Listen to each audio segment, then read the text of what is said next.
उम्मीद है पूरी, और कोर्ट हमेशा वेतन के मामले में तो खुल के राय रखता है कि पहले आप वेतन दीजिए, उसके बाद बात करेंगे। तो मुझे उम्मीद है कि अनुदेशकों को राहत मिलेगी। हमारे साथ ग्राम प्रहरी राजीव शुक्ला जी जुड़ चुके हैं। शुक्ला जी, आज गोरखपुर में भी थे प्रधानमंत्री जी, आप बनारस में हैं, और जो वादे किए थे वो पूरे होने चाहिए। आपसे भी वादा किया था मुख्यमंत्री जी और प्रधानमंत्री जी ने, क्या उम्मीद है कल वादे पूरे होंगे? भाई विक्रम सिंह जी मिश्रा जी, आपको सादर प्रणाम। सर, प्रधानमंत्री जी हमारे उत्तर प्रदेश में, मैं उनका स्वागत अभिनंदन वंदन करता हूं। लेकिन सर, बड़ी दुर्भाग्य की बात है कि एक समय था कि प्रधानमंत्री से लेकर के मुख्यमंत्री और जितने भी नेता थे, जितने भी समाज से लोग जुड़े हुए थे, अपने आप को सभी लोगों ने घोषित किया कि मैं चौकीदार हूं। और हम लोगों से कई बड़े लुभावने वादे भी किए गए। यहाँ तक वादा किया गया, पहली बार जब बीजेपी की सरकार सत्ता में आई तब वादा किया गया कि यदि मैं सत्ता में आता हूं तो बिहार झारखंड की तरह आपको राज्य कर्मचारी का दर्जा दूंगा, और यदि मैं सत्ता में नहीं आता हूं तो केंद्र सरकार से सिफारिश कर करके मैं आपको 10,500 रुपए वेतन दिलवाऊंगा। इतना सब वादा करने के बावजूद में वादा आज सब खोखला का खोखला रह गया। माननीय प्रधानमंत्री जी उत्तर प्रदेश में वंदे भारत ट्रेन का उद्घाटन करने के लिए आए, मैं उनको धन्यवाद देता हूं। लेकिन वंदे भारत ट्रेन में कौन सफर कर पाएगा? उसका किराया इतना महंगा होगा। यहाँ टमाटर और मिर्चा खरीदने के पास में जिनके पास पैसा नहीं है, वो वंदे भारत की ट्रेन का सफर कहाँ कर पाएगा? सर, सरकार की मानसिकता को देखिए। हम लोगों को जो छोटे कर्मचारी हैं संविदा पर, चाहे वो बिजली विभाग के हो, स्वास्थ्य विभाग के हो, ग्राम प्रहरी हो, अनुदेशक, शिक्षा मित्र, इनको वो कीड़े मकोड़े की बात देखती है। जिनका 70, मैं स्वागत करता हूं, अभिनंदन करता हूं, लेकिन जिनका 70,000 है, 80,000 है, उनका महंगाई भत्ता 3,500, 4,500 महंगाई भत्ता जोड़ कर दिया जाता है। दीपावली में उनको बोनस दिया जाता है। लगता है कि हम इंसान स्वरूप तो है ही नहीं। लोग पशु को अगर बांधते हैं तो उनको भी समय से चारा देते हैं 2 बार, उनकी भी देख रेख करते हैं, उनका भी इलाज कराते हैं। हम लोग तो पशु से ही ज्यादा गए गुजरे बीत गए जो संविदा कर्मचारी हैं। क्या मंशा है सरकार की, ये तो मैं कुछ नहीं कह सकता हूं। लेकिन मुझे काफी उम्मीद है कि प्रधानमंत्री जी उत्तर प्रदेश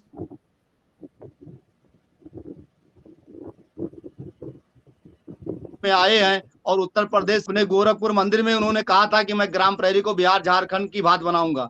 सर, मैं कहना चाहता हूं कि इन्हीं की सरकार हरियाणा में है, इन्हीं की सरकार मध्य प्रदेश में है। वहां तो हम लोगों का 16,000 रुपए वेतन कर दिया गया, लेकिन उत्तर प्रदेश में इनकी क्या मंशा है, इसको कुछ कहा नहीं जा सकता है। सर, वादा तो गंगा के घाट पर खड़े होकर के करके चले गए थे, और हम लोगों को बड़ी आस थी कि ये सन्यासी हैं। लोग शिक्षा मित्र को बदनाम करते हैं कि चलो ठीक है, लेकिन हम तो इन्हीं के पार्टी के। जब इन्होंने कहा कि मैं भी चौकीदार इतना प्रसन्न हो गया कि घर घर जाकर के वोट मांगा। ये किसी के असल हमारे घर में 25 वोट हैं। हमारे पिताजी 5 भाई हैं, सबको जोड़ा जाए तो 125 वोट हैं। मैं 125 छोड़ देता हूं, लेकिन 25 वोट मेरे पक्ष के और 15 वोट हमारे ससुराल वोट पक्ष के, 40 वोट तो एक व्यक्ति के पास में ही है। हम लोगों ने इनको दे दिया, सिफारिश किया लोगों से कि हो सकता है कि आपके सहयोग करने से हमारी किस्मत खुल जाए, हमारा भविष्य जुड़ खुल जाए। लेकिन सरकार को बीतते हुए 8 साल हो जा रहा है, 9 साल, और लोकसभा चुनाव दूसरा आने वाला है, तीसरा, लेकिन आज तक सरकार के खिलाफ, मतलब सरकार को जूं तक नहीं रेंगा। सर, हम लोग भी हाई कोर्ट इलाहाबाद पहुंच चुके हैं, प्रयागराज, और हम लोगों का भी मुकदमा दाखिल हो चुका है। और जो पीआरडी और होमगार्ड को जीत दर्ज करवा चुके हैं शैलेश वर्मा जी, वही वकील साहब हैं। होमगार्ड को उन्होंने जीत दर्ज करवाई। पीआरडी का 11, 12, 13 अप्रैल को बहस लगी हुई थी, उस बहस में मैं मौजूद था। और सरकारी वकील कोई भी, मतलब जज साहब की बातों का, प्रश्नों का उत्तर रख ही नहीं पाए। उन्होंने पूछा कि ये बताइए कि पहले होमगार्ड का फुल फॉर्म बताइए पीआरडी का। तो होमगार्ड का इन्होंने ग्रे गार्ड बताया, और पीआरडी का प्रांतीय रक्षक दल। तो जज साहब ने कहा है तो पूरे प्रांत की रक्षा करते हैं, मैं संक्षेप में बताना चाहूंगा। फिर उन्होंने पूछा कि बताइए पहले होमगार्ड का गठन हुआ कि पीआरडी का? तो ये हुआ कि पहले पीआरडी का गठन हुआ। तो जब पीआरडी का गठन हुआ तो आप उनको इतना दे रहे हैं, आप इनको इतना कम दे रहे हैं, ऐसा क्यों कर रहे हैं? इस पर सरकारी वकील ने कहा कि हमारे पास संसाधन कम है, मैं देने में, मतलब सरकार सक्षम नहीं है। तो जज साहब ने कहा जब आपके पास वेतन देने की क्षमता नहीं है तो आप कर्मचारियों को मत रखिए, अगर रखे हैं तो आपको देना पड़ेगा। उनका फैसला सुरक्षित रख लिया गया। फिर उन्होंने पूछा कि आप बताइए ग्राम प्रहरी पहले आए कि होमगार्ड आए कि जो है पीआरडी पहले आया? तो इस पर सरकारी वकील साहब ने कहा कि ये 1873 से इनका पुलिस रेगुलेशन अधिनियम है। इस पर बात होते ही जब सरकारी वकील ने 2 महीने का समय ले लिया। उन्होंने कहा कि मैं 13 जुलाई को इनके लिए जवाब रखूंगा, उसके बावजूद में आप बहस करके जो कुछ करना होगा करिएगा, आप इस समय पीआरडी का देखिए। क्योंकि उस समय मेरा मुकदमा कनेक्टेड था और मेरा मुकदमा 19 अक्टूबर 2022 को दाखिल हुआ है।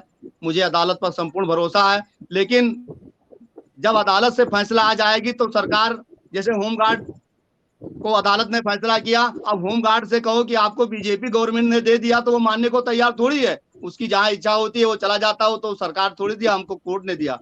तो मैं ये चाहता हूं कि सरकार कोर्ट का परिणाम आने से पहले, क्योंकि मुझे संपूर्ण विश्वास है कि हम लोग पूरा रेगुलेशन अधिनियम से बने हुए हैं। बिहार झारखंड का जो हमारे में लगा हुआ है, पूरा पुलिस रेगुलेशन लगा हुआ है, पूरा अधिनियम लगा हुआ है, राज्य विधि आयोग की रिपोर्ट लगी हुई है। पक्ष हमारे फैसला हमारे पक्ष में आएगा। लेकिन मैं सरकार से निवेदन करना चाहता हूं कि कोर्ट का फैसला आने से पहले यदि आप कर देते तो आपका वादा भी पूरा हो जाता और एक हम लोगों में जोश भी आ जाता और सदा सदा के लिए समर्पित हो जाते। जैसे जगन्नाथ मिश्रा मुख्यमंत्री बिहार का ग्राम प्रहरियों को राज कर्मचारी का दर्जा देकर के चले गए, बाद में लालू प्रसाद यादव जी ने उसको पूरा किया, लेकिन आज जगन्नाथ मिश्रा वहां के अमर हैं। ऐसे अगर करके चले जाएंगे तो सदैव अमर रहेंगे। नहीं तो लड़ाई तो लड़ रहे हैं, भले ही हमारी उम्र निकल जाएगी, आने वाले बच्चे की अब आप बहुत मुख्यमंत्री प्रधानमंत्री को अमर और कर दोगे अगर वो आपको कुछ दे जाए।